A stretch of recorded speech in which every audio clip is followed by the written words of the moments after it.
Bienvenidos a todos los amigos de Solidaria TV, de Radio Solidaria, y a todos los amigos que nos siguen extensamente por las redes sociales, porque hay que decir la verdad.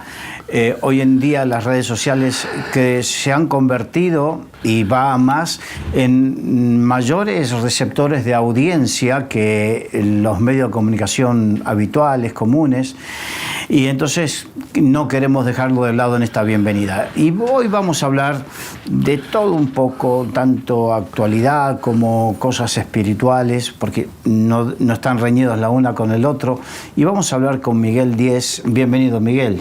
Pues bien hallado, Carlos. Gracias. Yo me acuerdo siempre esto de, no me acuerdo quién fue que lo dijo el periódico y la Biblia, ¿no? Sí, lo dijo Spurgeon, dijo, leo el periódico todos los días para conocer un poco mejor de cómo Dios dirige el mundo. Y claro, pero hay que saber leer entre líneas porque sabemos que una gran parte de la prensa está manipulada. Lo que pasa es que en tiempos de Spurgeon había más editoriales sanas que podridas, ¿no? Digamos que la deontología periodística era más pura. Sí, estaba menos sobornada, ¿no? Porque hoy el problema está en ver cómo el dedo gordo de Satanás, que es el mamón, dirige el mundo, ¿no? Es el que manda. O sea, aquí no manda nada, bueno, no pinta nada, no ha pintado nada el presidente de los Estados Unidos. Además, es una entelequia y durante su gobierno ha sido un instrumento, sin ánimo de ofender, es decir, que es un polichinela, pero los políticos tienen detrás al dictador implacable que es el mamón, que lo componen los Illuminati, ¿no? Los banqueros internacionales, los dirigentes del nuevo orden mundial, que desde muy antiguo se juntan y forman ese becerro de oro, ¿no? Ese Dios, no que ellos veneran, sino que ellos forman. Son como un dios, o sea, estos emperadores del oro, emperadores del petróleo y de los dólares, de los euros, del dinero, están endiosados, se creen que son dueños del mundo y son insaciables. Lo dice Eclesiastés, el que ama el dinero nunca se sacia de dinero. Le decían a Rothschild, no sé, o a Rockefeller, ahora ya dudo a veces de los nombres, pero la pregunta sí que era correcta. ¿Cuándo tendrá usted bastante? Como diciendo, es que, ¿para qué quiere usted más? Si no va a saber cómo usar las inmensas fortunas que ha acumulado. Y entonces contestó, no, siempre un poco más, siempre un poco más, siempre un poco más. Pero para un elemento de estos, un poco más, son 100 millones de dólares más al día. O sea, estamos manejando, esas son sus cifras o más. Solo entre intereses y revalorizaciones de acciones o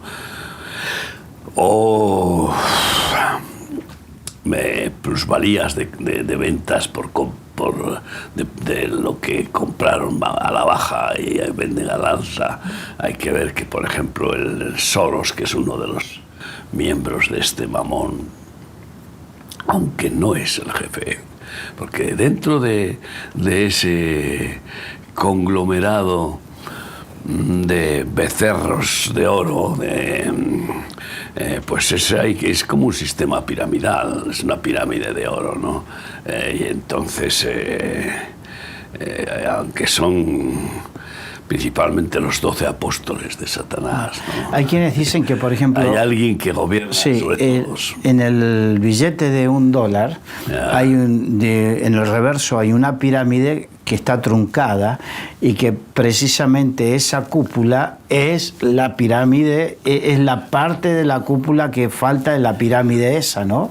Claro. Hay quienes especulan con que eso sería precisamente y que llegaría o devengaría en el gobierno mundial.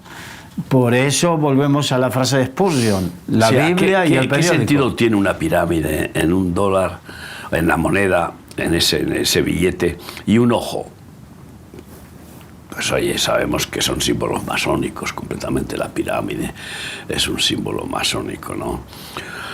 Por excelencia. Está después las herramientas del constructor, ¿no?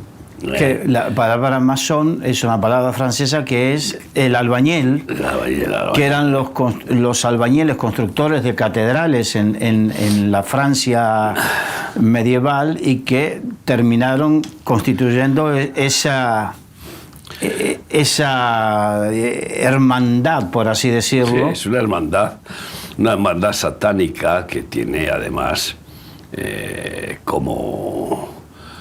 como religión el adorar a Satanás. O sea, en la cúpula está el macho cabrío. Todos los que forman parte de la masonería van subiendo por la pirámide según se les concede por sus méritos, méritos de obediencia ciega y de éxitos en todas las comisiones tenebrosas que se les encomienda, ¿no?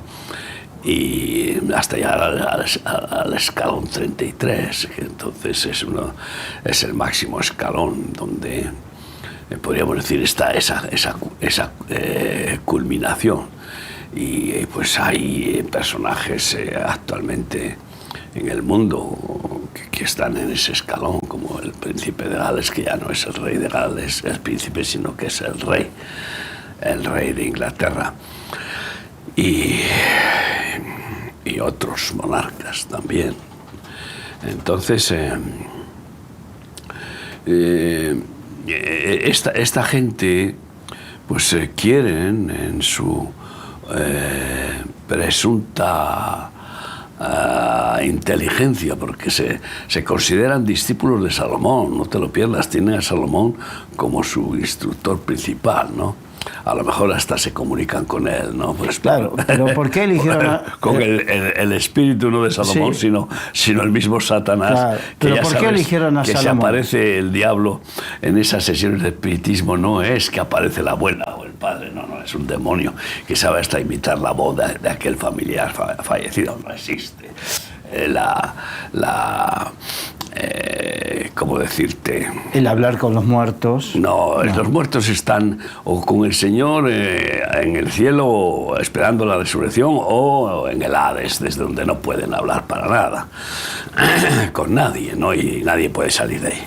Y esto, lo dijo Jesús en la parábola del rico y Lázaro. Y esto es muy importante porque aún cristianos o gente muy nuevita en el Señor que está muy arraigada a sus seres queridos y les hablan o escuchar este tipo de cosas que es tan tajante les puede llegar a afectar, pero es una verdad bíblica, o están en un sitio o están en otro. Sí, esta superstición terrible que en muchos países, en África y en América Latina, pero también es increíble cómo hasta figuras de alto rango filosófico, intelectual, político, y pues se han metido en ese mundo tenebroso, ¿no? Con esa especie de morbosidad de conocer lo oculto, ¿no? Y estos masones atraen a la gente, a los que ellos van seleccionando para incluirles y ponerles el mandil. Tú sabes, ¿no? El mandil, sí. Con el que aparecía Washington, que después se lo quitó. Pero el mandil, donde van las herramientas del constructor, ¿no? Entonces lleva un mandil por delante, ¿no? Como cualquier buen... como se usaba antiguamente cualquier trabajador del sector. Cualquier trabajador de un taller. Y entonces, pues, atraen con ofreciendo conocimiento puro, ofreciendo conocimientos extraordinarios. Es decir, vas a conocer lo que el vulgo, la masa, la mayoría nunca alcanzarán a conocer, ¿no? Los secretos del universo, los secretos de la ciencia pensante, ¿no? Y además vas a conocer el poder de la magia blanca. Pero fíjate como si hubiera magia blanca o magia negra, ¿no? Pero fíjate, que se la llaman así, pero la magia es diabólico magia, totalmente. Sí. Pero fíjate que burda, y permíteme usar esa expresión, porque nos olvidamos lo que el Señor dijo desde el principio en el Génesis. ¿Cuál fue la tentación con la cual cayó Eva y después cayó su marido, Adán? Siempre se repite la misma historia. El conocimiento. Le funciona, porque además el Satanás no tiene mucha... No utiliza la creatividad. No tiene creatividad, no sabe. Y entonces le funcionó y sigue además emperrado en eso porque él se endiosó. Y a pesar de que está derrotado, sigue endiosado. O sea, es como, imagínate tú, ¿no? El asesino soberbio que está en la cárcel y esperando ser ejecutado por su delito y se mantiene inocente cuando ha habido pruebas contundentes de su claro. criminalidad. Es la soberbia de no reconocerse erróneo, ¿no? Sí. Y ese es el endiosamiento. La soberbia es la madre de todas las maldades, ¿no? Y incluso la madre de la codicia, porque el soberbio se cree con derecho sobre los demás, se cree que merece. Esa es la definición del soberbio, que el soberbio cree que está por encima de... Sí, por encima de todo, incluso de Dios, ¿no? Tenemos ejemplos aquí en nuestro país tremendos que mejor no mencionar, ¿no? Y entonces le funciona a Satanás porque el caldo de cultivo de la rebeldía humana, que no quiere sujetarse a ninguna autoridad, y que al final acaba siendo esclavo de los déspotas, porque o eres un hijo de Dios o eres un esclavo del diablo. O sea, aquí no hay otra. No, es que no hay término medio. Y ya no digo hijo del diablo, porque pero Jesucristo le dijo, vosotros sois hijos del diablo. Sí, vuestro padre el diablo, sois hijos de vuestro padre el diablo. Pero ¿por qué? Porque no se le puede llamar padre a Satanás, porque no saben absolutamente nada de lo que es la paternidad. Lo que pasa es que a ellos les dice que sois hijos, os comportáis como hijos del diablo, que no es padre, es un tirano que solo quiere robar, matar y destruir, incluso a sus propios hijos, ¿no? Es impresionante la expresión del dios del Olimpo más cruel, que encabeza a toda la serie de los dioses y que devora a sus hijos al nacer y les arranca la cabeza con la boca.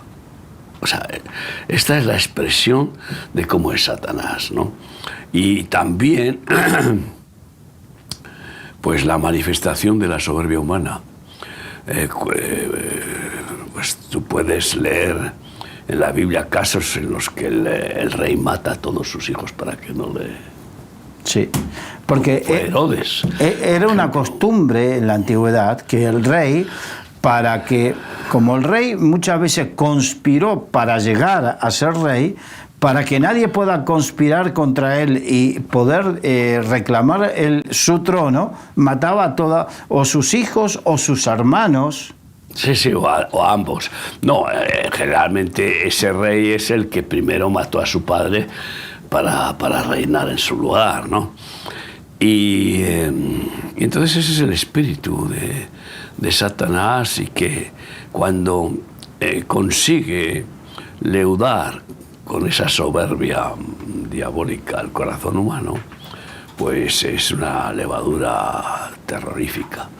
Y entra en el hombre, y el hombre ya pues la rebelión total contra Dios, contra todo, y el mejor instrumento para hacer daño, robar, matar y destruir, que es lo que quiere al final, es lo que satisface la crueldad, el sadismo horrendo del demonio, de los demonios, ¿no?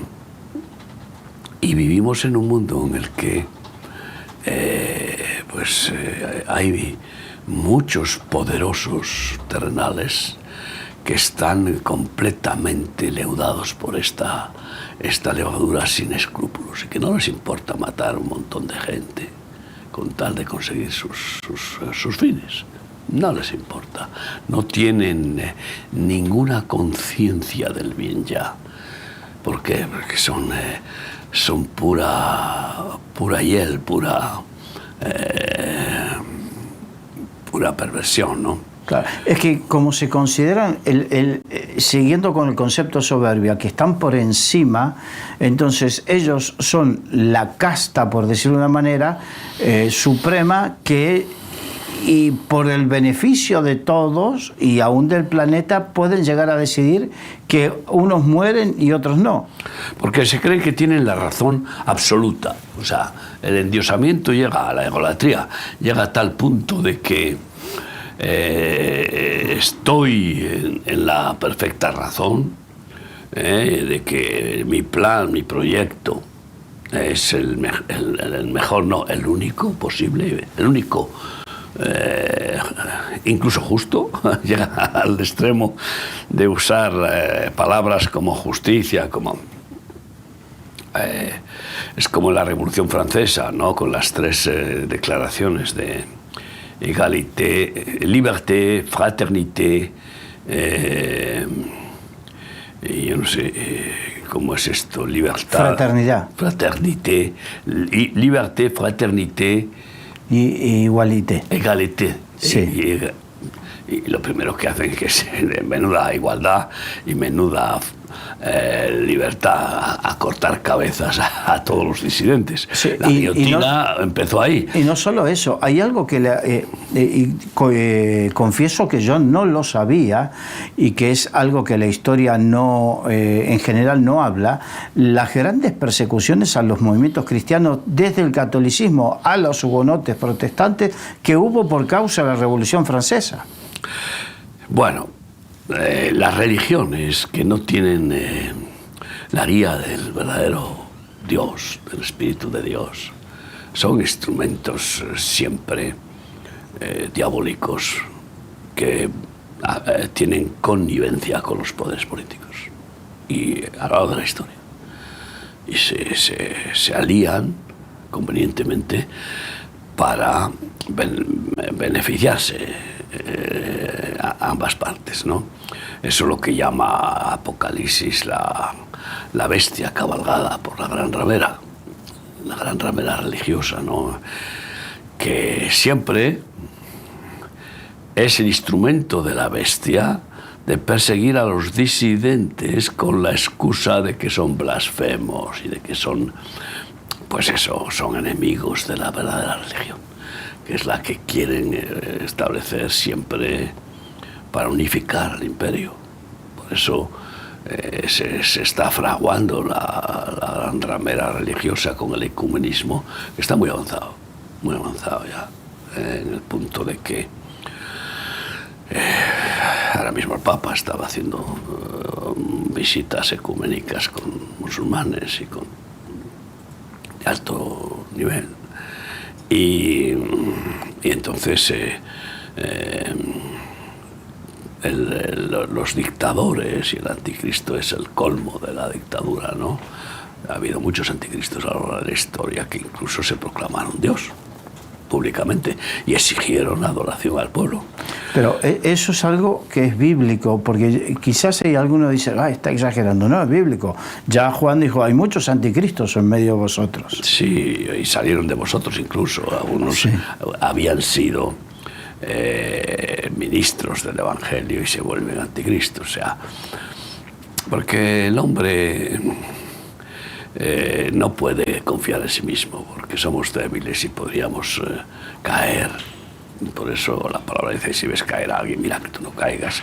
Y Pablo dice, voy a luchar y correr para ver si logro llegar a la meta. No vaya a ser que, habiendo sido heraldo de la salvación de muchos, yo no lo alcance. Por lo tanto, hemos visto asombrosamente ungidos que han sido usados por el Señor, hasta con milagros o con enseñanzas limpias, ¿no? Y que se han convertido en instrumentos de la gran ramera. Por ejemplo, ese fundador del Crislam norteamericano, ¿no? Un protestante, un evangélico que había sido muy relevante y que ha adoptado la fusión del Islam con el cristianismo y ha editado una Biblia, se llama Crislam, y ha arrastrado a gran parte de sus seguidores. Muchos se han escandalizado y han abandonado, la mayoría, yo creo. Pero el plan de Satanás pues es dominarlo todo, corromperlo todo y llevarse al infierno el mayor número posible de seres humanos. Está claro, y el plan de Dios es salvar al mayor número posible de sus criaturas humanas para que sean sus hijos por la eternidad. Porque una de las mentiras religiosas y también, filosóficas, es decir, bueno, si Dios existe, todos somos hijos de Dios. Sin excepción, mentira. No, el Evangelio de Juan dice que a los suyos vino Jesús, el que era Dios y era con Dios, el Verbo, que era antes del principio, ¿no? En el principio ya era el Verbo. Era con Dios, era Dios y se hizo carne. Vino a los hombres, Emmanuel, para acercarse a los hombres que no se podían acercar a Dios por el pecado, y habitó entre nosotros. Sukkot, por eso Jesús nació en Sukkot, en la fiesta de Sukkot, no en Navidad, ya que se le acercan las fechas, ¿no? Y a los suyos vino, continúa diciendo el capítulo 1 de Juan, los judíos. Él vino como judío para salvar, rescatar a los judíos que estaban perdidos completamente en un fanatismo religioso que no dio Dios para salvar a nadie. La religión que Dios dio fue para sujetar a la ley, la Torá, condenar a todo pecador. Porque el que la hace la paga. Y los mandamientos, leyes, es con advertencia de pena de muerte. Y sin embargo, pues los judíos, que en el tiempo de Jesús prácticamente la mayoría eran religiosos de la religión judía, pues no le recibieron. Dice, a los suyos vino, pero los suyos no le recibieron, salvo una excepción. Pero a los que le recibieron, es decir, a los que creen en Él, les ha dado potestad de ser hechos hijos de Dios. Por lo tanto, que se quite la gente la idea de que, bueno, que eres hijo de Dios, pues hagas lo que hagas, creas o no creas, no es cierto. No, y ahí, culturalmente, y te voy a contar, en mi tierra, donde vas a ir próximamente... Si Dios quiere, el mes que viene. Sí, sí. La cultura gaucha... piensa que todos somos hijos de Dios. Por eso, entonces le preguntas a una persona, ¿tú eres hijo de Dios o eres cristiano? Por supuesto, no soy animal. Ese es el concepto que hay. Por ser humano. Ya eres hijo de Dios. No, hay que distinguir que todos somos criaturas de Dios, pero hijos de Dios solamente los que creen en Jesucristo y con una fe viva, porque una fe sin obediencias, por amor, sin las obras de obediencia, de respeto y obediencia a Jesucristo, es una fe muerta.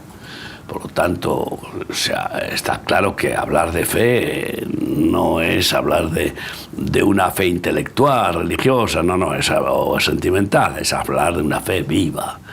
Ese emuná, que es milagro de fruto y don del Espíritu Santo, y que se mantiene activa eficaz por las obras de obediencia a las palabras de Jesús que nos habló y que al oírlas y recibirlas nos vinieron acompañadas de esa fe que nos dona, que nos regala, ¿no? Entonces, esta es la gran tragedia. La mayor parte de los que se dicen cristianos y que se creen hijos de Dios no lo son. No son hijos de Dios. Porque no todo el que me dice Señor, Señor entrará en el reino de los cielos. Y muchos dicen, con vuestra boca me decís Señor, Señor, pero vuestro corazón está lejos de mí. ¿Por qué? Porque vuestro corazón está en el dinero. Y aman más el dinero que a Dios. Por tanto, es incompatible, claro, total. O aman al mundo. Entonces, no todo el que me dice Señor, Señor entrará al reino de los cielos, sino el que hace mi voluntad. Como yo he venido a hacer la voluntad de mi Padre. Pero hacer la voluntad de Jesucristo, si leemos sus mandatos. Porque es curioso que Jesús siempre predica en imperativo. Es decir... No pide, por favor, si te parece, según tu criterio. Esta es la palabra. ¿Lo tomas o lo dejas? Es absoluta potestad, rey absoluto y eterno. Y entonces tiene legítima autoridad para mandar. Punto. Y además es los mandatos perfectos, es decir, que lo que manda es perfecto, es lo mejor para la persona que está dispuesta a obedecer. Es la gran bendición obedecer a Jesús, la gran bendición, la total, multiforme gracia de Dios, multiforme bendición de Dios en todas las áreas, ¿no?, de nuestra existencia, viene por la obediencia a Jesucristo, ¿no? Pues Deuteronomio 28, bendiciones y maldiciones. El que oye lo guarda en su corazón y lo pone por obra, bendito en su entrar y en su salir, etc. Pero eso en el antiguo pacto, pero es que en el nuevo está bien claro, ¿no?, que el que oye mis palabras, ¿no?, y el que cree en mí y me sigue, ¿no?, ahora, aunque esté muerto vivirá. Sí, la cuestión que esto pasa por no conocer a Dios, porque muchas veces la desobediencia y la rebeldía viene por desconfianza, ¿no? Desconfío de qué es lo que querrá para mí, pero cuando tú conoces a Dios y verdaderamente tienes esa relación con Dios, te das cuenta que en definitiva lo que Dios quiere para ti y lo que permite en tu vida es para tu bien. Pero hay situaciones en las que, aun conociendo a Dios, el ser humano, enamorado del pecado, cualquiera de las clases de pecado que pueden cautivar, pues escoge su amor, su pasión. Porque si no, ¿qué sentido tiene Hebreos 10 de que aquellos que, habiendo gustado la benignidad del Señor y pecaren voluntariamente, ya no habrá más sacrificio? Ya Jesús no va a morir otra vez. Porque otra cosa es que cometamos errores, son pecados, pero involuntarios, no adrede, no porque me da la gana, no porque quiero rebelarme contra Cristo y decir fuera, ¿no?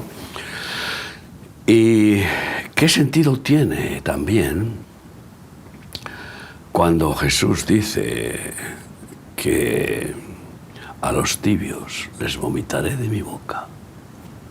O sea, que han estado en su boca, lo han conocido, están en comunión, porque implica comunión, viene de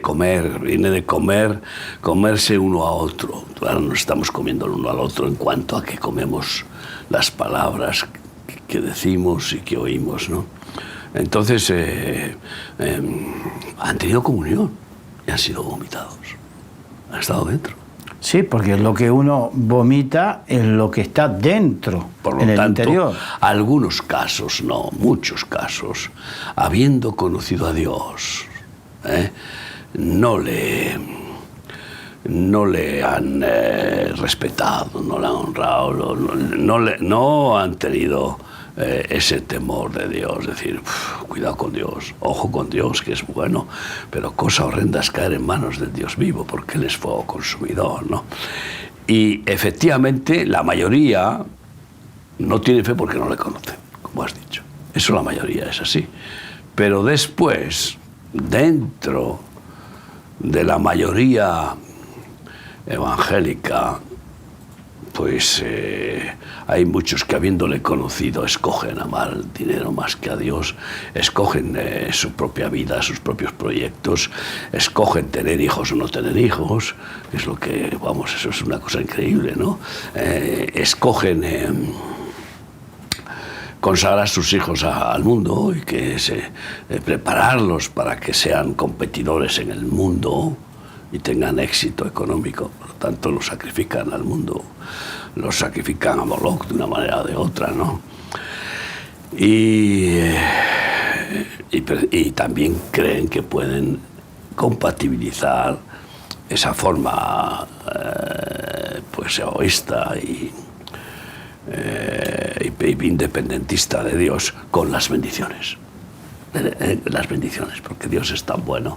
Ese es el evangelio barato que decía Bonhoeffer, que es fácil, no te preocupes, que mi yugo es fácil, ligera mi carga, y que no voy a imponerte más carga de la que puedes soportar. Por lo tanto, según tu debilidad, si eres débil y caes, Dios tiene misericordia y te levanta y te levanta.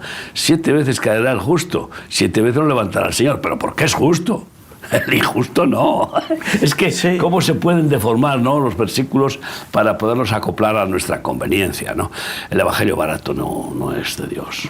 A mí me impactó la vida de Abraham leyendo en estos días que cuando Dios le dice, pero había dicho Jehová a Abraham, y resulta que Abraham estuvo desde su llamado y que salió de Ur de los Caldeos, estuvo estancado y sin progresar, porque se llevó, lo que Dios le había dicho era, vete de tu tierra y de tu parentela, pero se llevó a 2 parientes, se llevó a su padre Taré y a su sobrino Lot. Hasta que no murió Taré, no avanzó hacia la promesa. Muchas veces estamos con el tema, sí, la promesa, habla, proclama la promesa, sí, pero antes ya de todo, cómo le salió, y la obediencia, cómo le salió Lot. ¿Y cómo le salió Lot? Entonces, uno lo retardó y el otro le salió un dolor de cabeza. Entonces, la cuestión es, sí, es bueno saber la promesa, es bueno proclamarla, es bueno todo lo que quieras, pero sin la obediencia. Y además la obediencia, hemos empezado el discipulado, yo siempre digo que la obediencia es consultiva, es completa, diligente y gozosa, ¿no? Entonces, sal de tu casa y de tu parentela, no dijo más, como tú bien dices, pero podía haber consultado, ¿puedo llevar conmigo? Porque claro, Dios dialoga, no solamente habla, sino que escucha. No es dictador. No, es un padre, y sobre todo con Abraham, que pudo dialogar hasta el punto de que Abraham discutió con él. Sí, y lo consideró su amigo. Le pidió que no destruyera Sodoma y Gomorra. Hombre, ¿cómo vas a destruir? Y si hay inocentes en la ciudad, y si tal, no había ni uno, ni siquiera Lot, que algunos creen que por Lot, que Lot fue salvado por ser inocente. No, Dios, los ángeles actuaron por misericordias a Abraham. No. Lot y sus hijas eran perversos. Lot se había contaminado y Lot además había perdido la autoridad con su mujer, que su mujer era de lo más mundano y que amaba ese mundo babilónico de vanidad y de yo qué sé qué, ¿no? Lo que la vida de esa mujer ni nos interesa, pero uno puede suponer qué vida llevaba allí en ese burdel, cuando miró hacia atrás, a pesar de la advertencia de los ángeles, no miréis atrás para que no muráis. Entonces miró hacia atrás y se quedó como estatua de sal. Entonces ahí no había en toda la familia ni uno sano. Lo primero que hace Lot es emborracharse, dejarse emborrachar por sus hijas, para que ellas puedan acostarse con él pensando que ya no hay ningún varón. Y como no habían tenido relación sexual, porque no había hombres en Sodoma, solo homosexuales, que vaya tragedia. Bueno, no, el tema es que ellas parece que tenían 2 novios, pero no, cuando Lot les dijo acerca de lo que Dios le había dicho, pensaban que se estaba burlando, que los estaba vacilando Lot a ellos, y no creyeron. Y a diferencia de los yernos de Noé, que sí creyeron y entraron en el arca y estuvieron con Noé construyendo el arca y todo eso. Sí, es otra situación, la de Noé con sus las 8 personas, sí, ¿no? Con su mujer y sus y con la familia. Con la familia, ¿no? De sus hijos. En cambio, los de estos es que, tú fíjate, que rechazaron la oferta de Lot de ofrecerle sus hijas. Oye, tomad mis hijas que son vírgenes, pero por la ley de la hospitalidad. La ley de la hospitalidad, tanto en el pueblo árabe, beduino o israelita, que es todo Oriente Medio. Todo Oriente Medio, que se están acostumbrados a vivir situaciones de vida o muerte por sus peregrinaciones en el desierto y etcétera, por situaciones climáticas y de bandidos, lo que sea, pues desde de darlo todo por aquel que viene pidiendo hospitalidad. Se cuenta del caso de un árabe que solo tenía su precioso caballo, que había sacrificado todo para tener aquel caballo y mantenerle vivo. Y vinieron a su tienda pues necesitados que llegaron a ella y no tenía con qué darles de comer, y mató a su caballo para darles de comer. Y era el único tesoro que tenía, ¿no? Entonces, pues Lot, eso sí que tenía el sentido, diríamos, tradicional, ¿no? De la hospitalidad, pero claro, tampoco creo yo que la hospitalidad nos lleve a entregar nuestras hijas para que hagan con ellas lo que quieran. O sea que todo está mal, trastornado. Hasta ese buen espíritu de la hospitalidad está pervertido, y Lot llega a esa locura de ofrecer a sus hijas, que encima las rechaza. No, queremos probarles a ellos, a los ángeles, eso es lo que nos apetece, ¿no? Esto es terrible, todo el pueblo, por lo cual significa que también hasta los novios estaban metidos en esa debacle. Sí, porque dice todos, desde el menor hasta el mayor. Ahora, me encanta, porque esto es muy profético.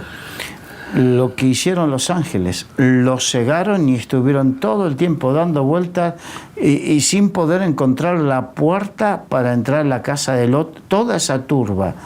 Y es, creo, la forma en que Por Dios... eso les metió dentro, sí, para que no pudieran entrar, porque dentro estarían más seguros, y después ya los sacó, claro, para llevarlos a... Pero esa es la forma en que Dios va a actuar para salvaguardar a su pueblo de las acechanzas de ese espíritu. Es el mismo milagro impresionante que Dios hizo con Eliseo. Cuando está Eliseo con su discípulo, un cegato, Giezi se llamaba, sí. Giezi, que además tenía el corazón agarrado a las riquezas, ¿no? Y acabó leproso él y toda su descendencia. Pues conocemos su infidelidad, ¿no?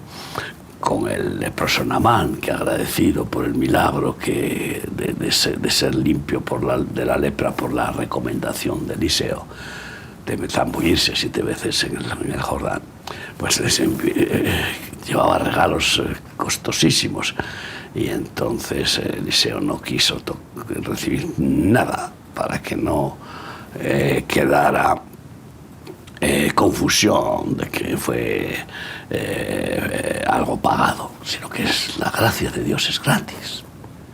Es gratis, no quitarle a Dios la honra de su gratuidad.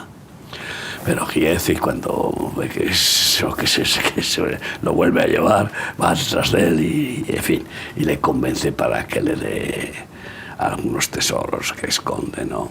Y claro, el profeta recibe la revelación y dice: ¿cómo dejaste pervertir tu corazón, no? Leproso serás tú y toda tu descendencia. Y todos los descendientes de Giezi históricamente fueron leprosos. Y no sé si hay algún descendiente hoy, porque si no se ha cortado su descendencia, que puede ser que ya no exista continuidad, como hay líneas de descendencia que desaparecen. Y de repente el último ya no tiene más posibilidad de tener hijos o lo que sea, ¿no? Ya no le queda a nadie. Dios va borrando descendencias y que no son dignas de continuidad, ¿no? Porque ¿para qué va a continuar una maldición genética? Pero en cualquier caso, pues vemos que lo mismo que estás diciendo, que los ángeles adormecieron a toda la población, los cegaron. Pues resulta que viene el ejército de los sirios contra Eliseo y Giezi, porque habían dicho que no podían vencer a los israelitas. Uno de los consejeros del rey perverso sirio: ¿cómo les vamos a vencer si tienen allí un hombre en Israel que sabe todo lo que hacemos antes de que lo hagamos? y los advierte, y entonces los perseguimos por aquí y se han ido al otro lado, como diciendo. Y entonces, claro, el rey dice: agarren a ese hombre y mátenlo para que nos siga advirtiendo, ¿no? Y todo el ejército iba contra ellos, ¿no? Y fíjate que es una historia gloriosa y efectivamente profética para el final de los tiempos, que además yo he experimentado en pequeña escala, de cómo Dios ciega para que no te vea el que viene a abusar de su autoridad sobre ti, sobre todo en países africanos, donde algunas veces aparece un controlador de pasaporte que tiene un problema de racismo más feroz que el de los blancos. Hay negros más racistas que los blancos. Hay de todo. Hay de todo. En todas partes. Y igualmente en los que tienen que ejercer la justicia, en los que tienen que ejercer... Hay de todo. Y aprovechan y son sádicos, como diciendo, se sienten la oportunidad de una especie de revancha. Bueno, el caso es que Giezi pues se pone a temblar, claro, el ejército tremendo. Y Eliseo dice: ¡ay, insensato! ¿No ves que son más los que están con nosotros que los que están contra nosotros? Y oró para que Dios le abriera los ojos a Giezi, que no veía espiritualmente. Ver el mundo espiritual es más importante que el mundo real. El mundo real, en términos de formas, colores, no es lo auténtico. No, eso es fugaz, pasajero. En cambio, el mundo espiritual es el que gobierna todo. Y entonces, al abrir los ojos, ve un ejército gigantesco de ángeles montados a caballo. Impresionante, ¿no?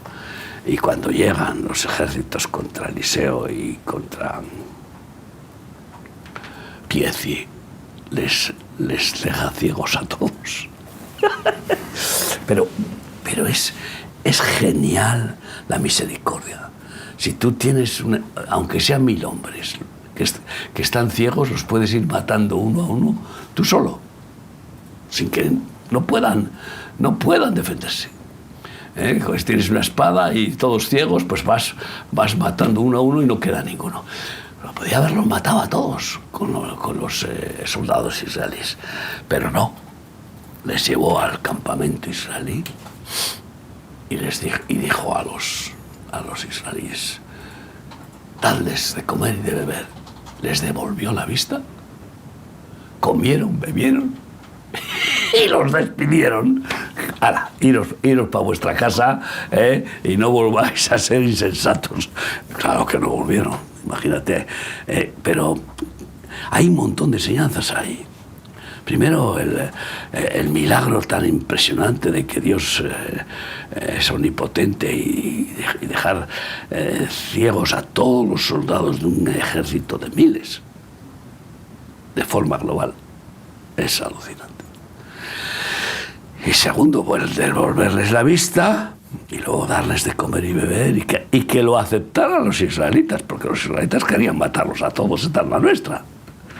Pero no, la autoridad espiritual, el respaldo de Dios, en definitiva, ¿no? Y bueno, pues en estos tiempos vamos a ver situaciones muy gloriosas de cómo Dios ciega. Él da la vista y Él la quita. Él abre los ojos al ciego espiritual, sobre todo. Porque claro, los milagros de Jesús de dar vista a los ciegos físicos, pues son milagros impresionantes, ¿no? Es un milagro maravilloso. Claro, pero no menospreciemos, porque es muy importante el recibir una visión espiritual correcta. Más importante, porque el ciego físico que recibe la vista puede encima acabar sin ver a aquel que le dio la vista milagrosamente. Imagínate el pasaje de 10 leprosos. Sí. Es terrible. Por eso te digo que no solo los que le conocen pueden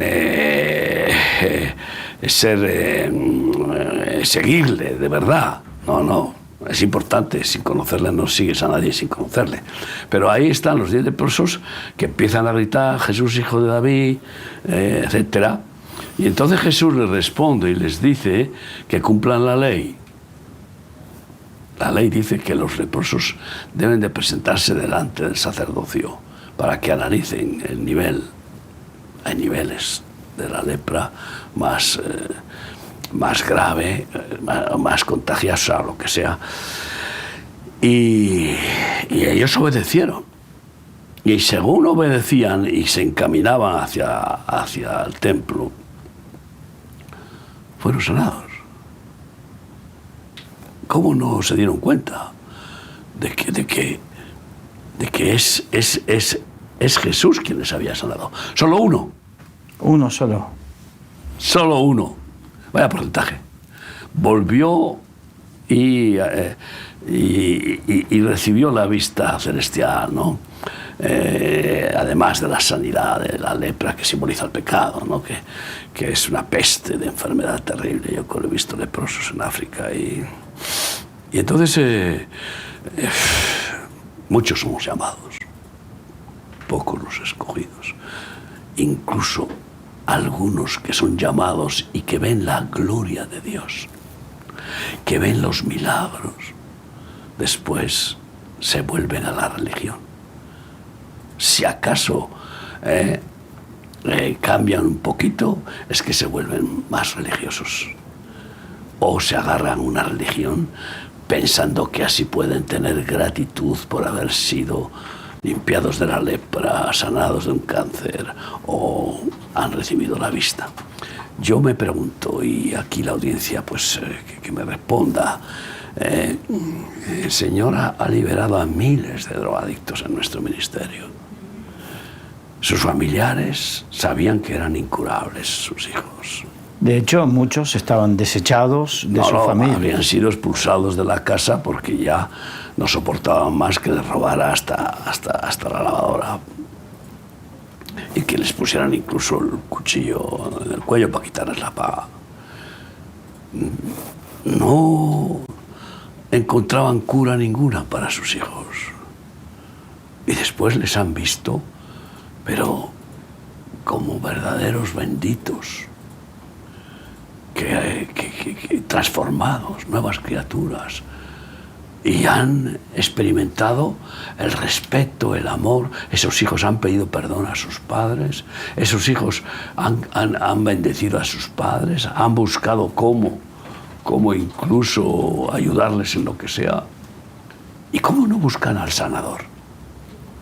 Esta es una pregunta que me entristece, porque la respuesta es: ¿cuántos de esos familiares que han visto milagros en sus carnes familiares, en sus hijos, y sin embargo no han ido a Jesús para decirle: Dios mío, gracias y perdóname por haber sido un ingrato, por haberte dado la espalda, por no haber creído en ti? Porque la incredulidad es el peor pecado, es llamarle mentiroso a Dios, es menospreciarle. No pintas nada, no existes, eres menos que nada. Pues imagínate, qué vergüenza, ¿no? Y cuántas veces el Señor ha hecho milagros entre nosotros. Milagros completamente contra la ciencia.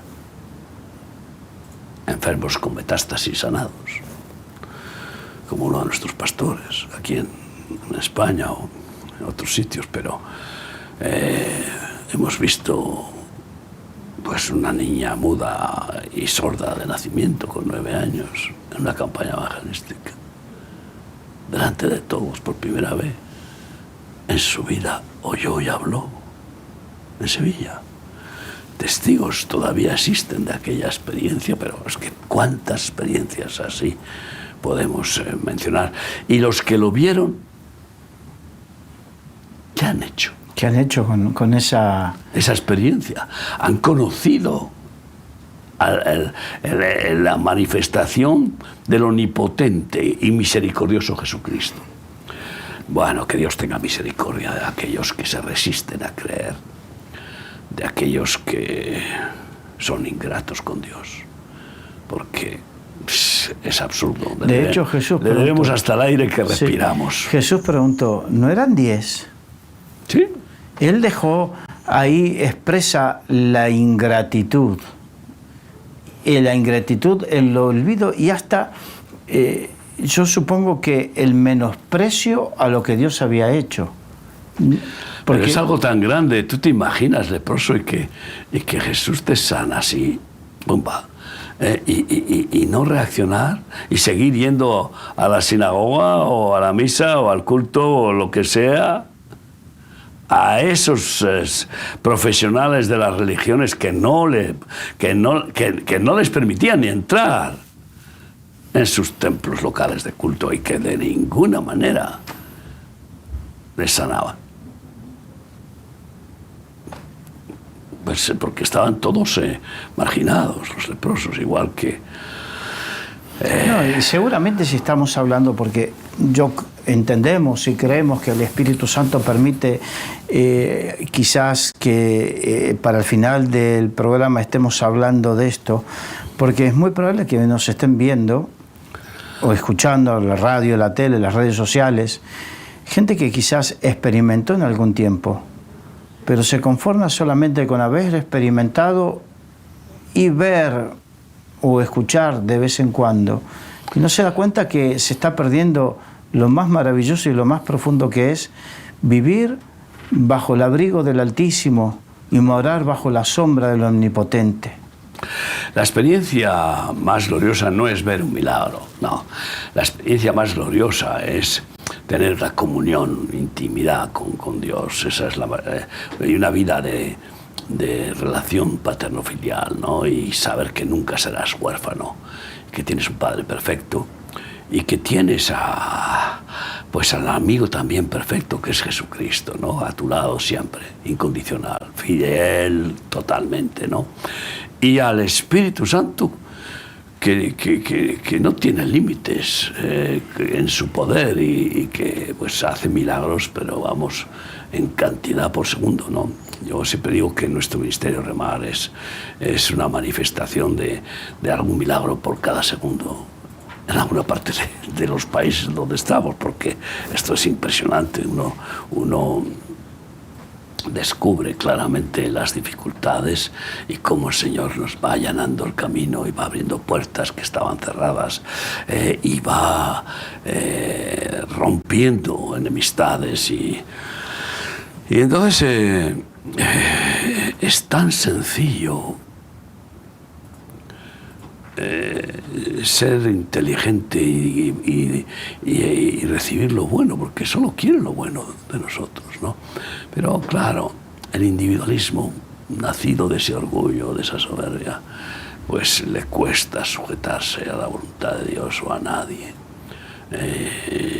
Yo me lo guiso, yo me lo como, el buey suelto bien se lame, y yo me gobierno a mí mismo, ¿no? Entonces, qué necedad más insensata. Pero seguimos predicando el Evangelio con la esperanza de que algunos reaccionan y dicen: Dios mío, pero es verdad, si yo experimenté este milagro de niño, de adolescente, estaba desahuciado, oraron por mí y el Señor me sanó. Luego los médicos dijeron que, bueno, pues que fue una buena suerte. Vaya suerte que has tenido, pero qué suerte, esa suerte no existe.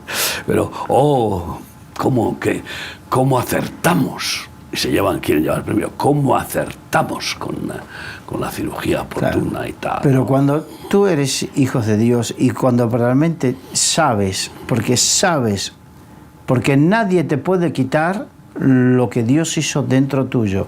Ahora, que lo quieras negar es otra cosa, pero nadie te puede quitar la confirmación en tu espíritu de que Dios hizo algo en tu vida.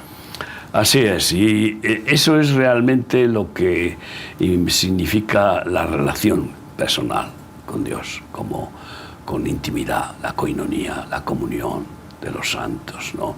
La libertad de poder hablar con el Padre sin intermediarios religiosos. La libertad también de poderse confesar uno al Padre nuestros errores, sin confesionarios, y sin tampoco tener y recibir el perdón de Dios de nuestros fallos. Claro. Y la libertad de consultar. La vida está llena de confusiones y de consultar y de recibir inspiración, revelación para las decisiones tan diferentes y muchas tan importantes que hemos de tomar. Para eso está el Espíritu Santo, que nos lleva al conocimiento de la verdad, que es Cristo y sus palabras, sus enseñanzas, su sabiduría absoluta, ¿no? Así que, bueno, pues hoy, por ejemplo, tenemos ya el discipulado otra vez, jueves, en Torrejón, a las 8:30, en el local de culto. Y bueno, hay un grupo bueno de personas que han decidido esa comunión con Dios y ese servicio a Cristo, ¿no? Nosotros seguimos haciendo énfasis de que no son los creyentes los que son verdaderos hijos de Dios, sino los creyentes obedientes a Jesucristo, a su palabra. Y es lo que dijo Jesús: hacer discípulos, no dijo hacer creyentes. Reflexione, ¿qué es usted? ¿Un creyente? ¿Un discípulo? ¿Qué es usted? ¿Un llamado? ¿Un escogido, apartado para Dios? ¿Qué es usted? ¿Un siervo de sí mismo, del mundo, del dinero, del diablo? ¿O un siervo de Dios en Cristo Jesús? No podemos divagar. Estamos en tiempos de urgencia creciente y lo que hace falta son personas comprometidas con su fe para no perderla, porque la fe sin obras está muerta. Y si pierde el hombre la fe, ¿qué le queda? No le queda nada. Le queda igual la entelequia de un rito religioso que no sirve para nada. Despiértense y agarren la roca que es Cristo Jesús y péguense a ella con toda el alma y sean agradecidos a Dios por el aire que respiramos, por cada segundo de vida, y aprovechémoslo bien, porque no hay mejor manera de redimir el tiempo que haciendo la voluntad de Dios en Cristo Jesús. Tenemos nuestro retiro de Esther mañana, si Dios quiere, en el centro Sefará de los Montes de Toledo.